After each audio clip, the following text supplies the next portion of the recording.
Some of you have seen this post na nagpapakilala na siya daw ang banal na espiritu or the Holy Spirit.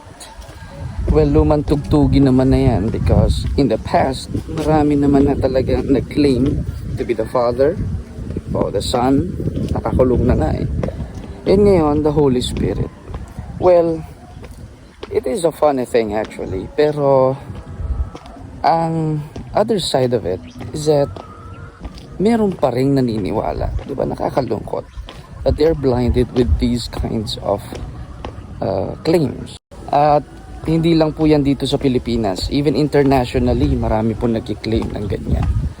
Well, first of all, the Holy Spirit is God. So if you claim to be the Holy Spirit, that is blasphemy.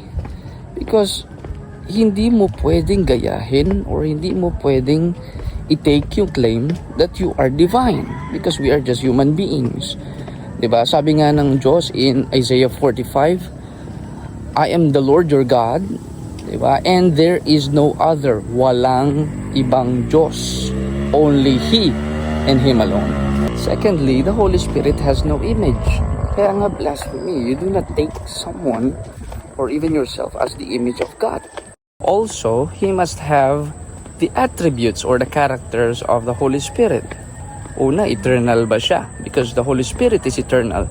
Nandun ba siya nung creation? Because the Father, the Son, and the Holy Spirit were present nung creation. Dahil sila ang nag-create sa lahat na nakikita natin ngayon. Diba? So, ibig sabihin, if you don't have these attributes, you are not God, you are not divine. Meaning to say, you have a false claim. Kaya nga ang pagiging Holy Spirit is not just a title. Hindi lang yan basta position of authority. Diba? Yan ay may ministry ang banal na espiritu. Meron siyang trabaho.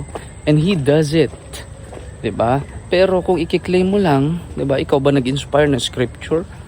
And yan ang gawain ng banal na espiritu. And another thing, the Holy Spirit is omnipresent. Sabi ng Bible, siya po ay nag-indwell sa mga mananampalataya. And kaya napakalayo that you can portray the image of the Holy Spirit or even claim na siya nga itong banal na espiritu. Diba? Labo eh. And last, ang tunay na banal na espiritu will glorify Christ. Sabi ng John 16:14, diba? Sabi ni Jesus, He shall glorify me, pertaining to the Holy Spirit. So ang banal na espiritu, hindi mo ipoproclaim ang iyong sarili like what He does, kung ano yung kanyang pagmamataas sa sarili na siya daw ay banal na espiritu. No, the Holy Spirit will always point us to the Lord Jesus Christ. Ipupunto tayo, ituturo tayo sa nag-iisang anak ng Diyos sa tagapagligtas, and that's our only Savior, the only one mediator between God and man, the man Christ Jesus. So it's a false claim. Salamat na lang talaga na nasa atin yung tunay na banal na espiritu, that He gives us those facts and truths and He teaches us all things. Kaya hindi tayo maloloko ng mga ganyang claims. So praise be unto God at salamat. Nawa, mapuspos tayo ng banal na espiritu. God bless us all.